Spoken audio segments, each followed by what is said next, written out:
Welcome to the latest episode of 5 on the Floor on the 5 Reasons Sports Network. Thanks for joining us on your favorite podcast app on Android, Spotify, or the 5 Reasons YouTube channel on Apple Podcasts. Also, check out Off the Floor. That's our Discord server, taking suggestions for episodes from there directly throughout the month of August. Also, you can communicate with us and Heat fans all day long. We do Q&As. We give you bonus information, behind-the-scenes information, and also we put some of our reports there first. So check it out.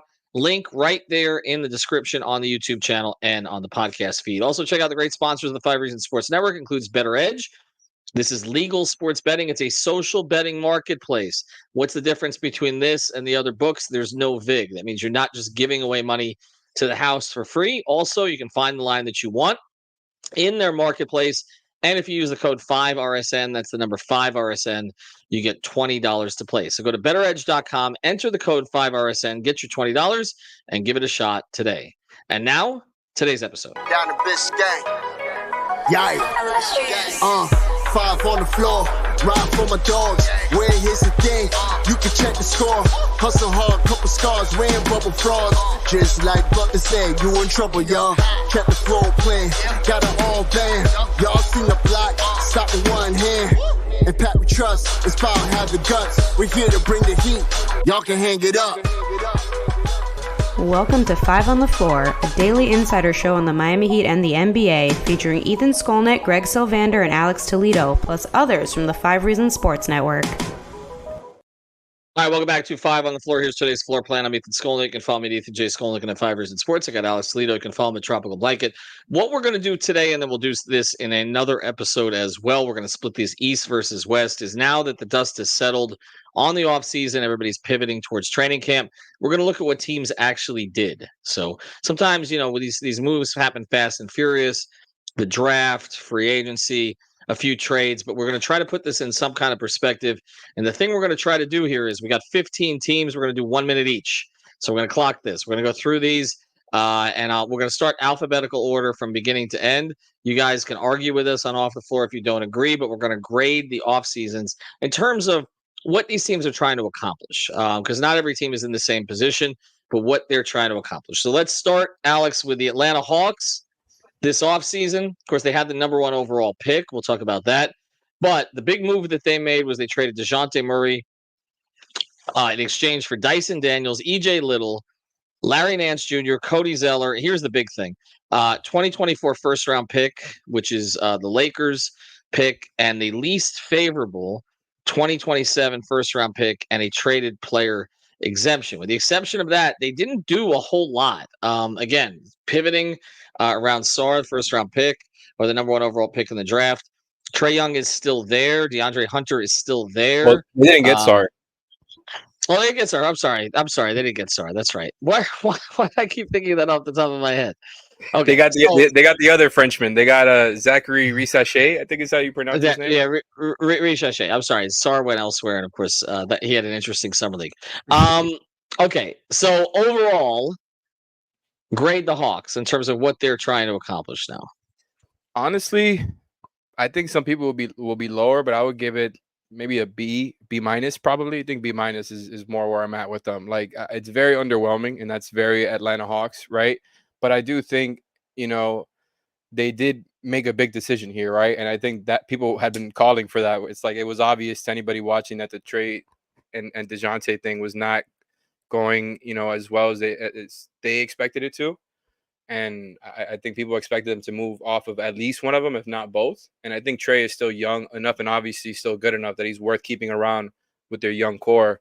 And so it's not like an amazing trade package that they got in return, but I do think like Dyson Daniels is a good young player who is an awesome guard defender, right? So I think that's going to be a useful piece who can fit in their young core, and help immediately. I think Risache, like people have been really down on him in this draft, like at the top, right? But that's still a number 1 pick who seems like if everything goes his way is a perfect fit alongside Trae as far as like a wing who doesn't need to dominate the ball and who has upside there as like a, two-way wing. And I'm not saying he's going to be a superstar or anything, but I do think he has the upside to be a very good player in the NBA at worst. And, we'll see if it pans out. But I do think they did an okay job as far as like, pivoting to a younger core and just finally making a decision there, because I think it would have been worse for them to just, keep things the way it was. I would say C plus. I agree with splitting up the backcourt was time to do that. I'm not sure they split it up with the right guy, honestly. And maybe I'm just not as much of a Trey guy as others. But again, it was clear that DeJounte was going to get moved. He got moved. They got decent value for him.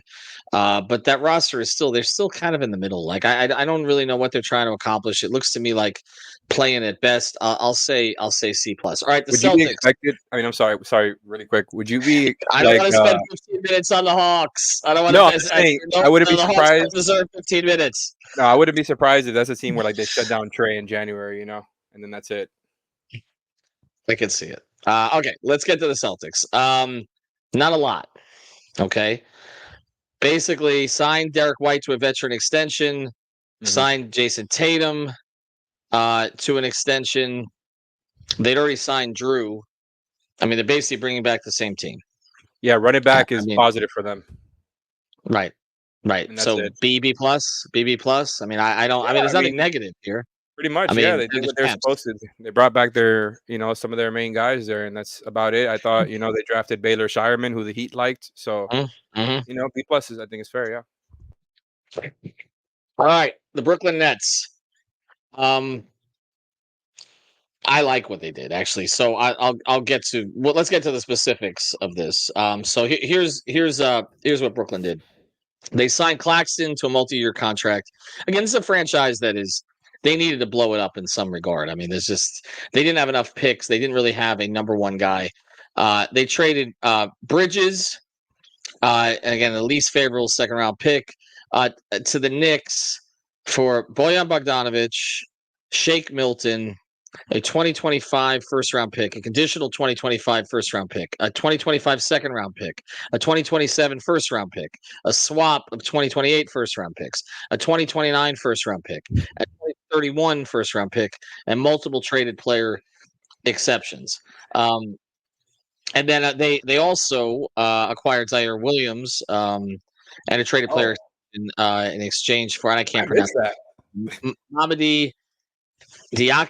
I can't pronounce his name. I'm sorry. I you know how bad I am at that kind of stuff. Anyway, the big thing is the Mikal Bridges trade. I mean, he's not a superstar, so we don't know what they're going to do with these picks. But I give him an A- for unloading him for that much. Like I don't. He's a good player. I think on a really good team, he's your third best guy. I think you might be able to compete for something as your second best guy. But he's not a build-around player. We saw that his efficiency went down the more that he was featured over time. He got off to that hot start with them. He killed the Heat twice in a couple of games, not this past season, but the season ago, a season beyond that. That hurt the Heat in the standings. We were talking about those Nets games. But, I mean, the Knicks overpaid in my view. So I'm going to give the Nets an A-.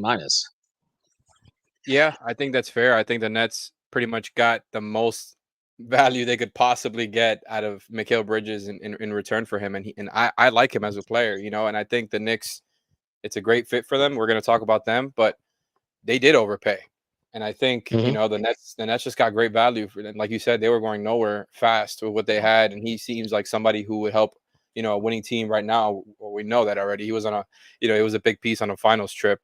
And I do think now he's going to be in the right role for the Knicks. And despite that, like, they overpaid. The Nets got great value for him. I think there's still a couple pieces they could maybe flip if they wanted to for some winning teams. So yeah, I will give them probably. I think A- is about right. I think you could say higher too, just because they got them. I don't think you could ask for more for what you got in return for Bridges. No, I agree, and it doesn't mean they're going to be any good this year. They're going to be awful. Yeah. But this is the kind of restocking trade they needed to make. All right, let's go to the Charlotte Hornets. This trade that was made on July 6th, I'm trying to track it on Real GM, but I mean it basically is like 6 paragraphs long. I mean this was the trade that included Buddy Hield, Klay Thompson, a whole bunch of different guys. We're in this thing. You know the one that I'm talking about. Now what actually ended up in Charlotte? Okay. Yeah. Josh Green, Reggie Jackson, a 2029 second round pick, a 2030 second round pick. I mean, I'm just looking at like did they do anything? Like Taj Gibson signed a contract with them. I mean, he's 85 years old, and they re-signed Miles Bridges, which was controversial. And then they ended up waiving Reggie Jackson anyway. Afterwards, like I don't even know. I mean, is it incomplete? Like I don't even know what to make of them. Are they going to look any different next year than they look this year?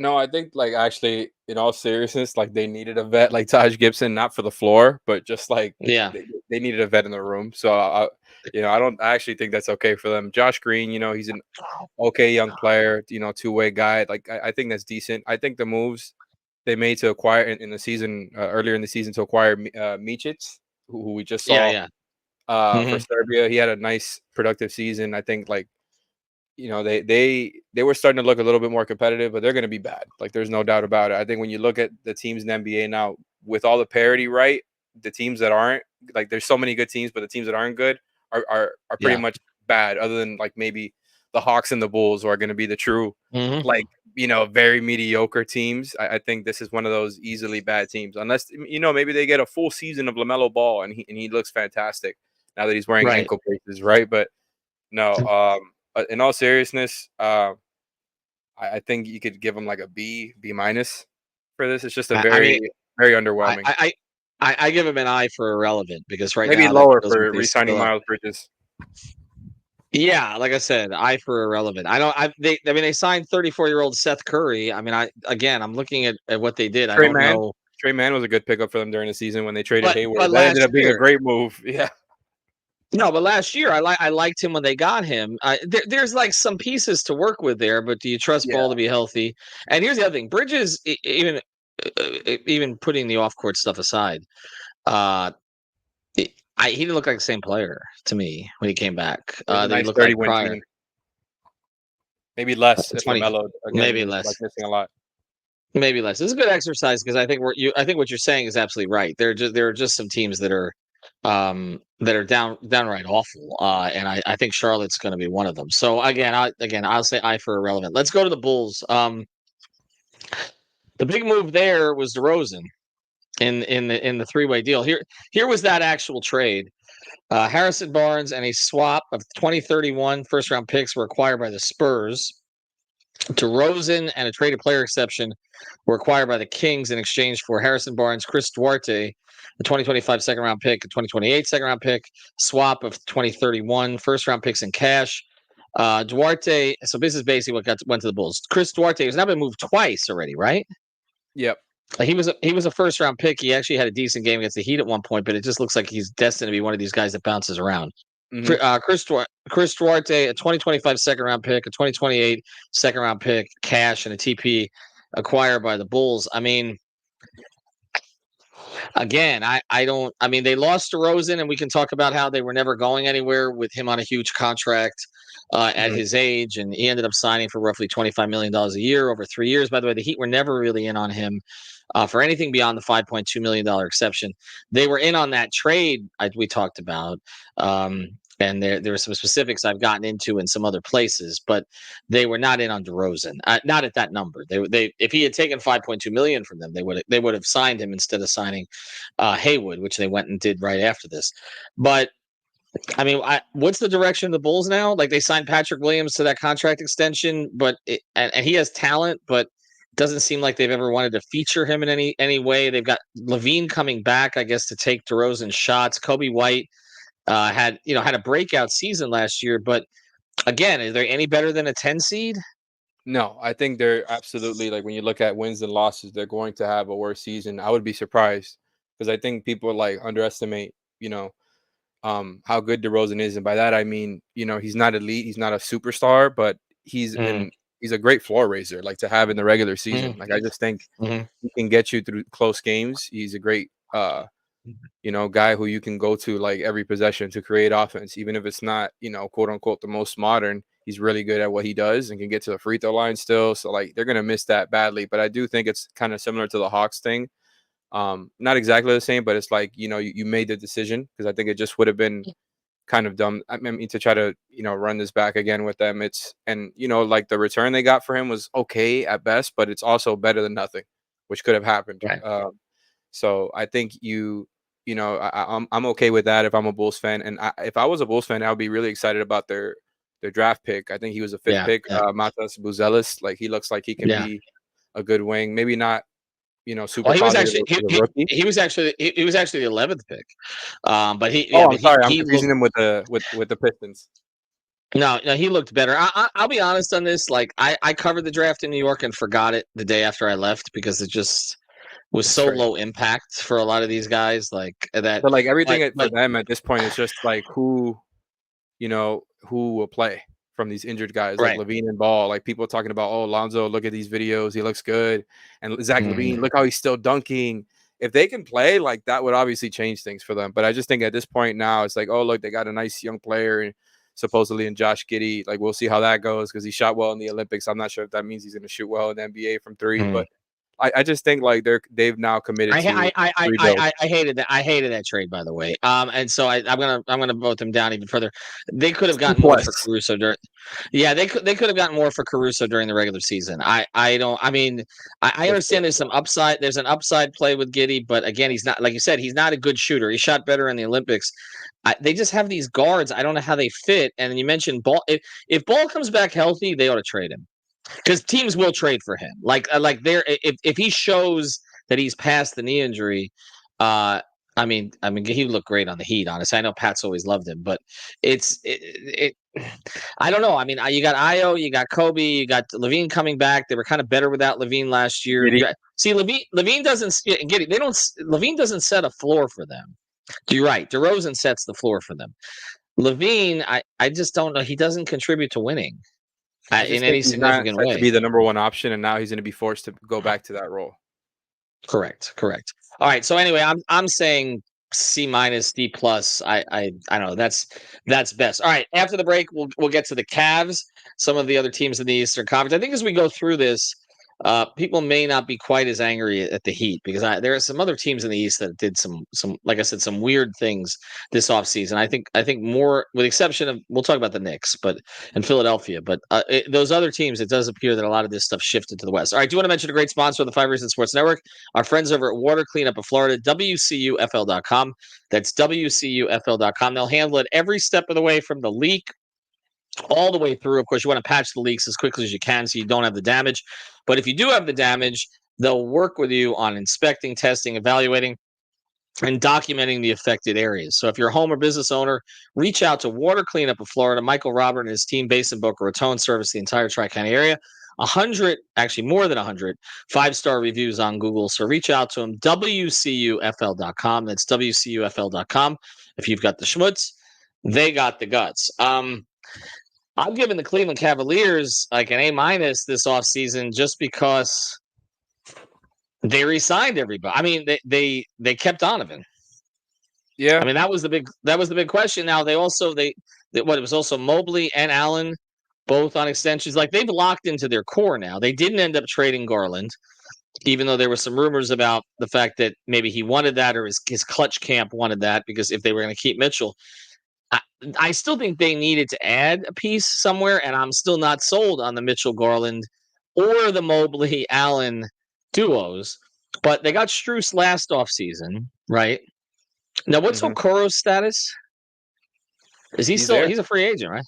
Oh, he's still there. They re-signed him. I'm sorry, I don't remember them re-sign. I don't know if he was under contract or not. I think he's there. I think he got re-signed. I got to double check. I thought he did, but maybe I'm imagining that. Yeah, that one I don't remember off the top of my head. But but if you go to these Cleveland, because I don't see. Let's see. Oh, Okoro. No, he became a free agent on July 1st. I think he's still a free agent. Oh, Hold really? on a second. Oh, you're right. Yeah, like he's going to be a good late add to a team. That sucks that they lost him because I thought, like, he's not perfect, but he was a rotation player for them. He was also a high first-round pick. No, yeah, he was. He didn't pan out for where he was taken, but just losing him for nothing kind of sucks if you're a Cavs fan. Well, how would you grade them? Basically, just bringing everybody back. And they changed coaches. So that's. I mean, they went from Bickerstaff to Atkinson. I think Kenny's a good coach. I think I would actually give him a B here. Okay. Good job to them for bringing back their guys, their main guys, but It's just very underwhelming. I guess you could say B plus if you want to include like taking Jalen Tyson 23rd. I thought he was a pretty good prospect, and they might get some good value out of him, but that's not going to be like the piece. You know what I mean? Maybe he could be a great pick for all I know, but he's kind of like a guard who can kind of play one or the two, and I don't know how much he's going to help right away. Like I'd like the pick, but it's just not enough for me to give him an A. All right, let's get to the Detroit Pistons. We mentioned Bickerstaff. Awesome. Well, he replaced Monty Williams. Monty ran off with a lot of money. I'm trying to make sense of this July 6th trade. There were a couple of them. Oh, God. So what do we even do with this? I didn't even know. I forgot Quentin Grimes was on the Pistons, actually, but that was part of that. No, he's not anymore. No, he's not. I know, but it's funny because he was the piece that the Knicks didn't want to trade to get Mitchell, and now he's bounced around twice.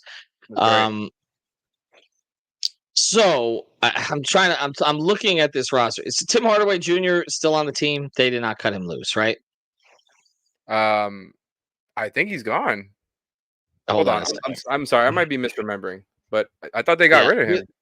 No, this was one of these. No, well, hold on a second. He's on the Pistons, isn't he? No, that's what I mean. We're talking about the Pistons. Yes, that's what I mean. I thought you asked. Right, I'm sorry. I thought you asked me if the Mavs had moved off of him. Okay, no, I think he's still there. Okay, so Hardaway's on. Yeah, because Hardaway's on the Pistons. I always got to check with these trades because you never know if a guy's going to be cut loose, but he wasn't. All right, so they renounced their rights to like guys like Fournier, Taj Gibson, etc. They made the coaching change. They signed Cade Cunningham to the rookie scale extension. They signed Malik Beasley away from Milwaukee. And they signed Fontecchio, who I think we both like, to a multi-year contract. That was a good ad by him.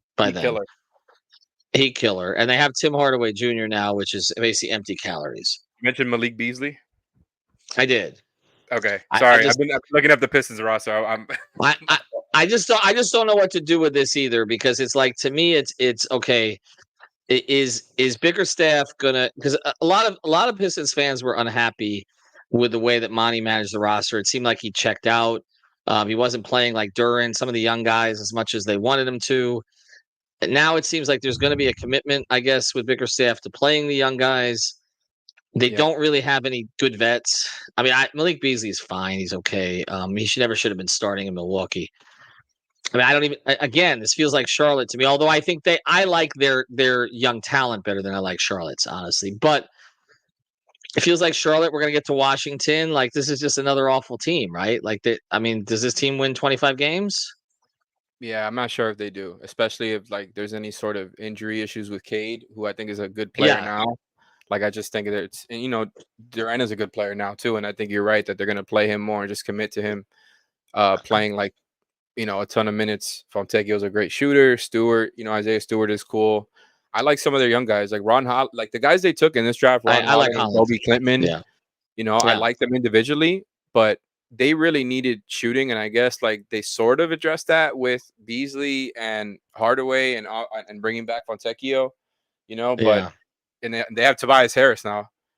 So. Oh, I forgot about that too. Right. So that's Tobias. Everybody forgot about that. Empty calorie stats. Somebody told me there was this great tweet. And it was about LeBron and Curry getting harassed basically in France, by fans, etc. And somebody tweeted, this proves again, Tobias Harris is the exact right amount of fame you want to have. Like you make a shitload of money and you're never expected to do anything of any great merit. Just never look at your mentions. Well, his were rough in Philly. Look, he might play well getting out of there because again, Sixers fans wanted him to be hurt the whole season. But he has been there before. They've had Tobias Harris. They know what to expect out of him, and there's no expectation for him now.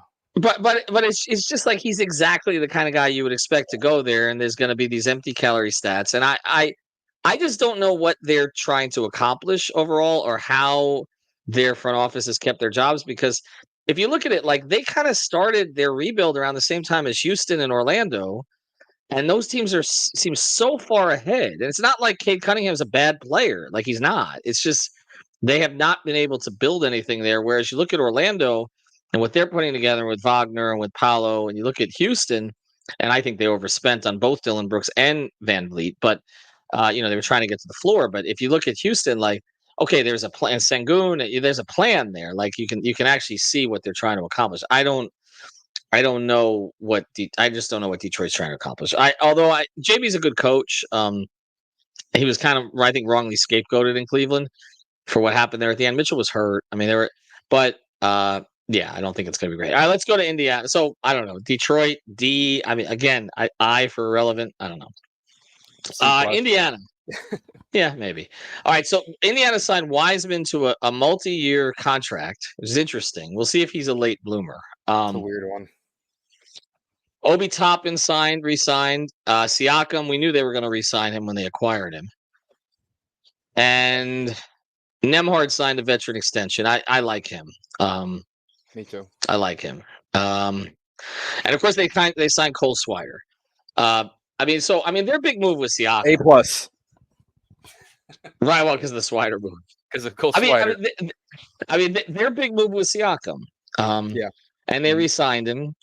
I'll give him a B-. I mean, look, the Toppin move that they made the offseason before really worked. Yep. So maybe they hit on Wiseman. I like Kevin Pritchard as a GM. I think he does a pretty good job. Like they're good at identifying pieces that can help them.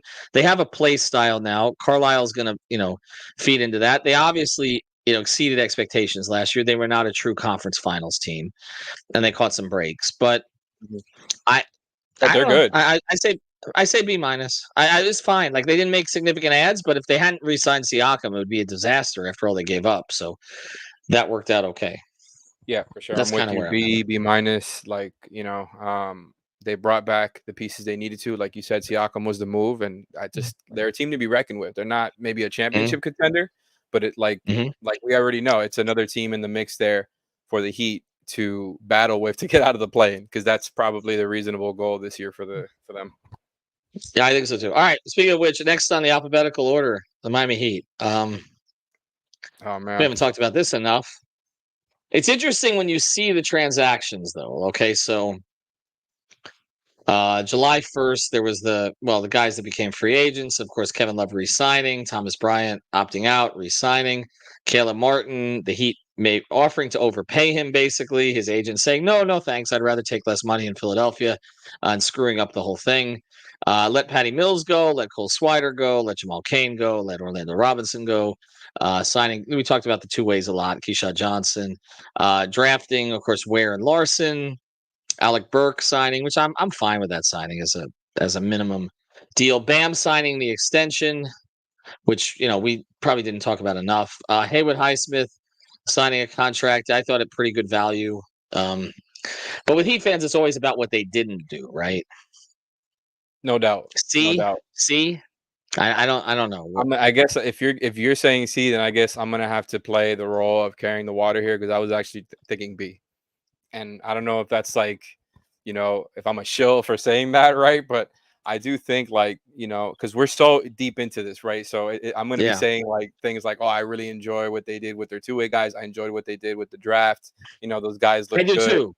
I think Jaquez, he looks awesome. I'm excited for him and Jovic. So it's like those things, make me feel like there's some upside for the season. I don't think, it's going to be completely different from what we saw, the past couple of years. Like, I think they're going to be right in that area again. But I do think when you look at the moves individually, they're fine, right? Like, I think bringing back Haywood on that deal to me is definitely a positive. Like, they got great value there. And I'm happy for Haywood that he got his deal, the guy who's been fighting for his way through the NBA for years now. And I'm sure he's going to get paid with a nicer deal when this one's up, because he's really good and they needed him for, what he does on defense. So like those moves are good to me. It's just, again, like you can't give him an A because they didn't, I don't think they had a home run transaction. They did good in the draft. They did good with their two-way guys. And that's kind of the most you can ask for at this point. I'm fine with Alec Burks. I can't even give him a B+ because of the Thomas Bryant move. But bringing back K Love, that's. I'm with you on that. I think B is fair. I think if they ended up with Tyus Jones instead of Thomas Bryant on that last one, I'd probably grade him up at least a couple of spots. C is probably unfair because I do like what the young players are showing, and so I mean that's a big part of their program now, and that's kind of the way that they operate. Is that I've said this repeatedly that the highest operating group right now is the group that's identifying college players. That's what they're doing best right now, honestly. And it looks like they hit on Larson. We will see. It looks like they hit on Ware, even if it's going to take some time. And they added a couple of two-way guys. And again, the Josh Christopher just kind of, seeing that through looks like it may pay off eventually also. So, all right, maybe I was unkind. I'll say B minus. You But could I sway me can't to say grade them. B minus also because they kind of got Mm, saved from themselves with the Caleb thing. And you know me, I was all yeah, for bringing back Caleb like for the past couple yeah, of but not seasons. at that number. Not at that number. Exactly. So, and losing it for nothing No. sucked too. Like they've lost these guys that have been important to them the past couple of seasons with him, Gabe, and Max. But so maybe you could say B minus. I think B minus is actually it's fair I for the think league. that's right. I think if we grade them any higher, we're gonna get tomatoes thrown at us. So I don't want to go there. I'll also Yeah. say this about it though. It's hard for me to grade them higher when we know that this league is about superstars, and right now we don't know the frame of mind of their And, superstar. and that's the other thing. Like, I So think B minus because of the way they've handled the Jimmy thing. uh, We'll see how it pans out, but it's just right, everything is up in the right, air right now. right. I think some are going to say we're too charitable, and the Heat will say we're not taking enough into account. But I think B minus C plus is probably where we land. All right, we got a couple more to get to. I knew we wouldn't be able to do this that quickly. But that's okay. So we go to Milwaukee. They signed DeLon Wright away from the Heat on a cheap contract. That's a guy that I would have liked to have seen come back. No more Mhm. Patrick Beverly, no more Malik Beasley. Finally, after trading 6,000 second-round picks, no more Jay Crowder. The Gallinari experiment didn't work. Hopefully, the Heat are done with that at this stage. Seen too much of that. They signed Torian Prince.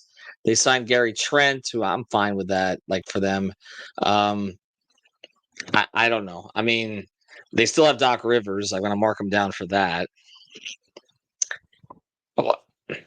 B C plus. plus maybe. I'm higher than you. Yeah. Just because of what they had to work with as far as like ways Okay. to improve the roster. Like it was very little to begin with. So when you just look at like who they lost versus who they got, I think it slightly upgraded. It's nothing, needle moving. But like Gary Trent to me is better than any of the guys they lost for sure. I think DeLon is a much better defender than Beverly was at this point in their careers, and that's what he does well, right? They wanted somebody who could do that next to Dame. That's exactly what he does well. They got, again, these are not needle moving pieces, but Torian Right. Prince can shoot the ball and is a wing size player, right? I think Darvin Ham probably played him too much on the Lakers, but Yeah. he's a rotation level player, back end rotation level player who can play for you. I think they had very little to work with to sign guys and they did a decent job. So I'll give them a B, maybe a B plus just for that. But it doesn't mean I think that this is going to swing a championship for them. No, what has to do that is Dame playing at a higher level and Giannis staying healthy. But And their defense and being like workable. well, I don't know if it will be because I think that I think Brook and Middleton have lost too much. But that's again, I'm that's hoping not. DeLon will save them. I like DeLon, but I Me wish the too. Heat had kept him. But yeah, these are small moves. All right, let's get to the Knicks. This is going to be a little bit controversial here. So Anunoby signs the multi-year contract, and then to me, they've got to be graded up because they got Brunson to basically leave $110 million on the table, something Yeah. ridiculous like that. Yeah.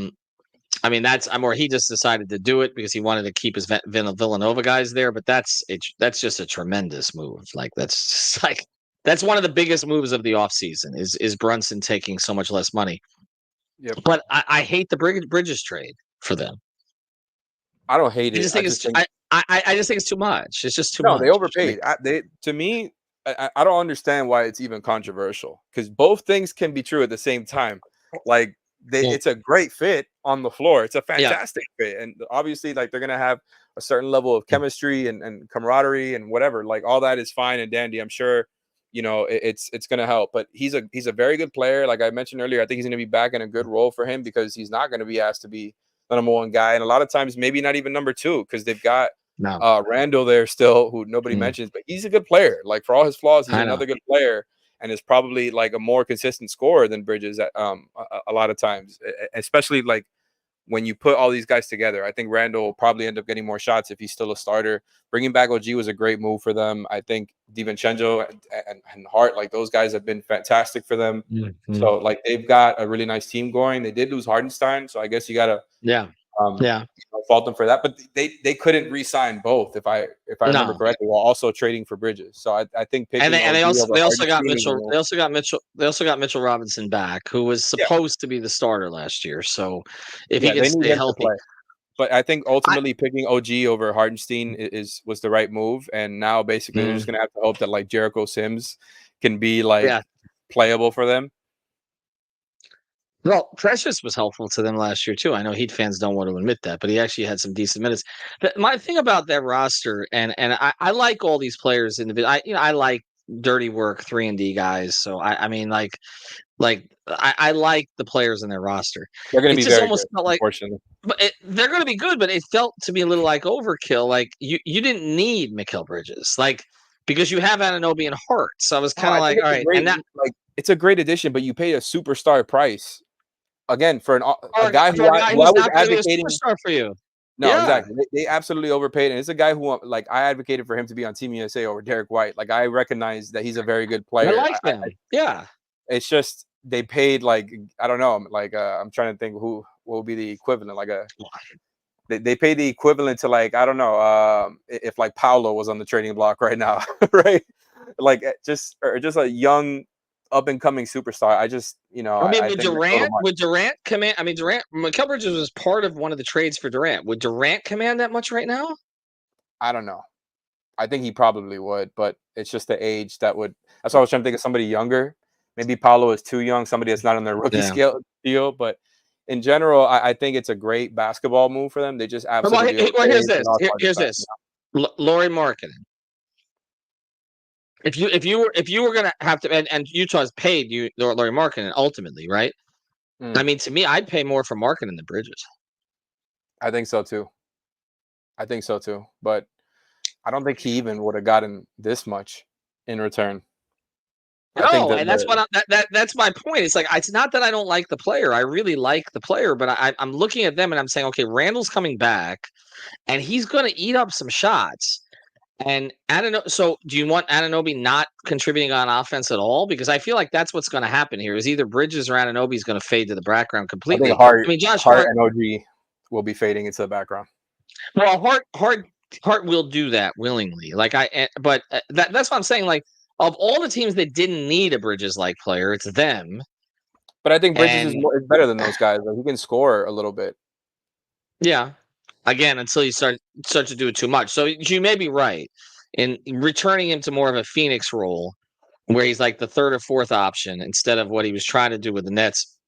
His efficiency numbers may start to come up. Again, I'm not trying to hate on the Knicks here. People knew I grew up in New York and I follow that franchise probably second. I'm not saying root for them. I'm saying I follow them probably second beyond the Heat. My nephews, my brother, they're all Knicks fans, okay? And they love the trade. And I get it, okay?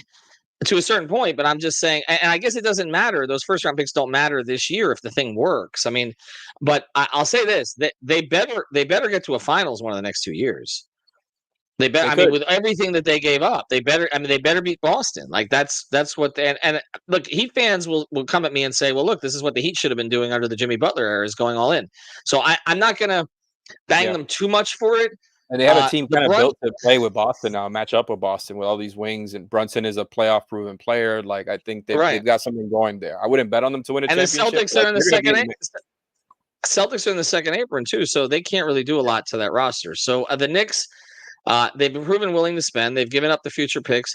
I'm going to grade them a B just for the Brunson contract alone. I can't go lower than that.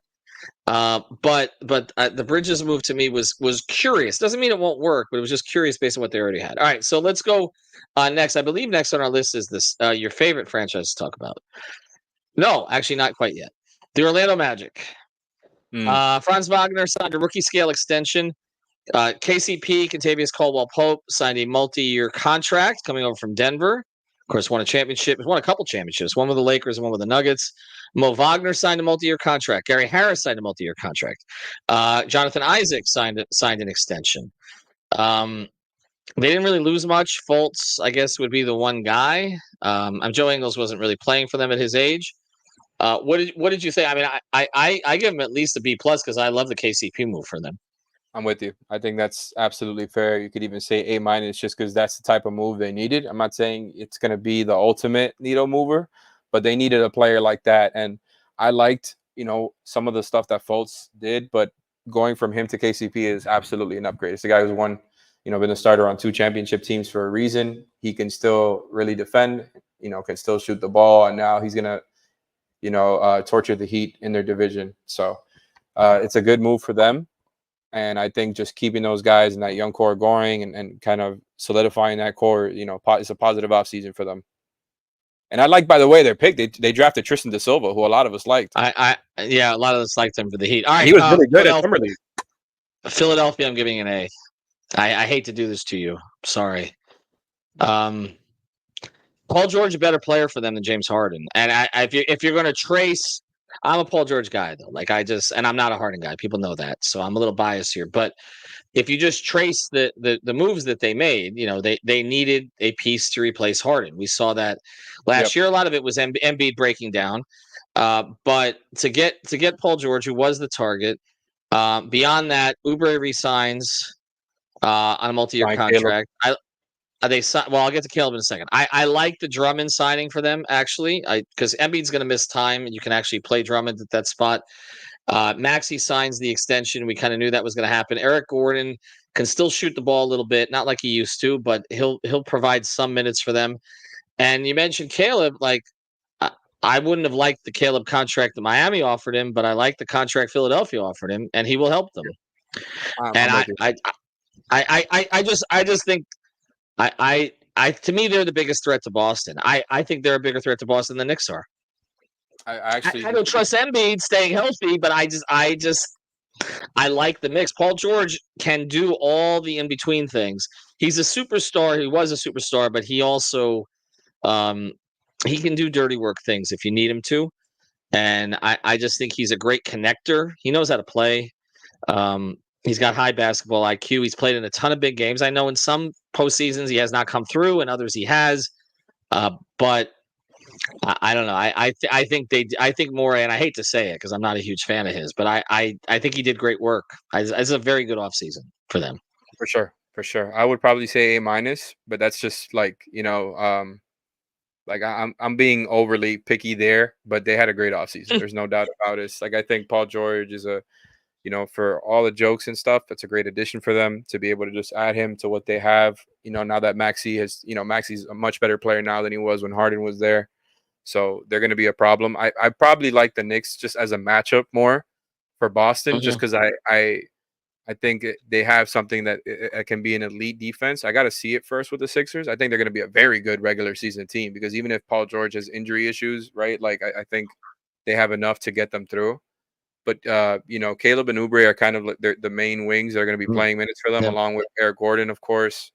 Bringing back Lowry is fine for them at the minimum. I think they should have tried to bring back DeAnthony Melton, who they lost to the Warriors, because I think Melton is just better than Lowry at this point and a great guard defender.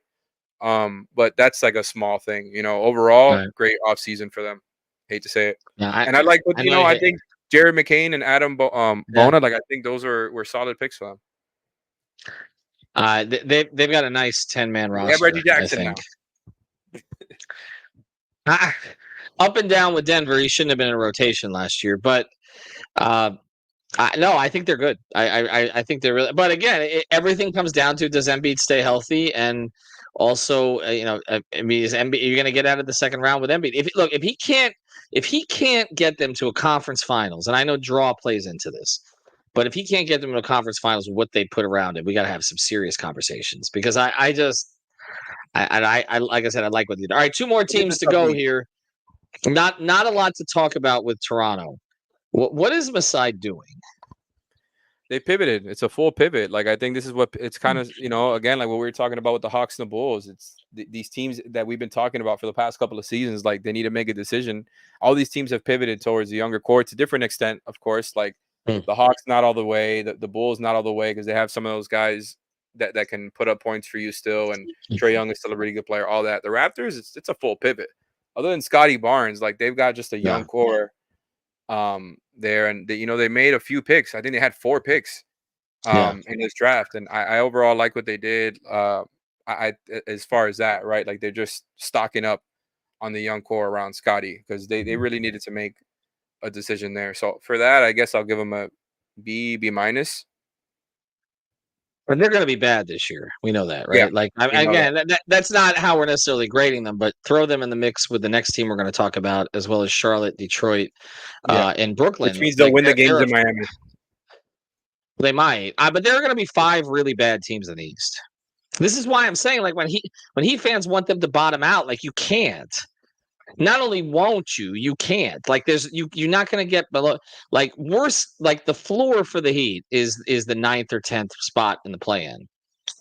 It's not what they should be shooting for, obviously. Like, I mean, this organization should be shooting for top 4 seeds, but that they can't be worse than that with some of these teams. Well, the quickly extension I was fine with. Like you said, it's a pivot around Scotty Barnes. They probably win 27 to 28, 29 games this year, something along those lines, which again may be the best of some of these teams that we're talking about. But again, it's not. They're not going to be a factor here for at least a couple of years. That's pretty clear. All right, the last one, and this franchise hasn't been a factor for a long time. The Wizards. I don't even know what to do with this. They acquired Valanciunas, right, for a conditional pick. Like, I guess he's just going to eat up innings there at the They'll center probably spot. flip him at some Probably point. flip him, but I think that was suggested that they would flip him by February. They gave up, and I can't. Another name I can't. Avdija. Am I pronouncing that correct? We spent the whole episode talking about. Thank you very much, Avdija. To the Blazers, Brogdon, the rights to Bub Carrington, a second round pick, a first round pick, a second round pick. We kind of went in on Cronin for that. I think that Washington got good value, for a player that we like, actually. They let Tyus Jones go, ended up signing for minimum. Landry Shamet, they let go. Sadiq Bey, they signed. I mean, I don't know. Like, what is this? Like, I know you think they're gonna be like fun to watch in some ways. No, whoa. I did not say all Did that. you say that? Did Brady say that? What do you guys said that? I can't remember. But I'm gonna give him a B just because like it's similar thinking as far as like just trying to solidify a young core, another team that is just gonna be terrible. I don't think they're gonna be fun to watch, but I did like some of their picks. Like I think despite Alex R having an awful summer league, that I'm not out on him as a good player. Like I think that's something to still be looking forward to. Doesn't mean he's gonna be awesome year 1, but if you're a Wizards fan, I think you should be excited still about Alex Lar. I think, getting Bub Carrington there as part of the Denny Avdia trade, I think is good for them. I think they just got good value, like you said, on that trade. And, getting the kid, Kaishawn George, with their like 3rd pick, right, I think is good. Like, I think there was some questions about him, but again, as their 3rd pick, like that's solid. So I think that's just another team trying to stock a bunch of young guys and see who works out there. And yeah, now and they also have Malcolm Brogdon now, so there's that. Here's as I said, we would do these in 15 minutes. We're at minute 48. Man. I'll just put this into some perspective. We'll get to the West in another episode. But I think what you see is Philadelphia cashed in to a certain degree and got better. The Knicks cashed in. We'll see. I'm sort of in a wait and see with them.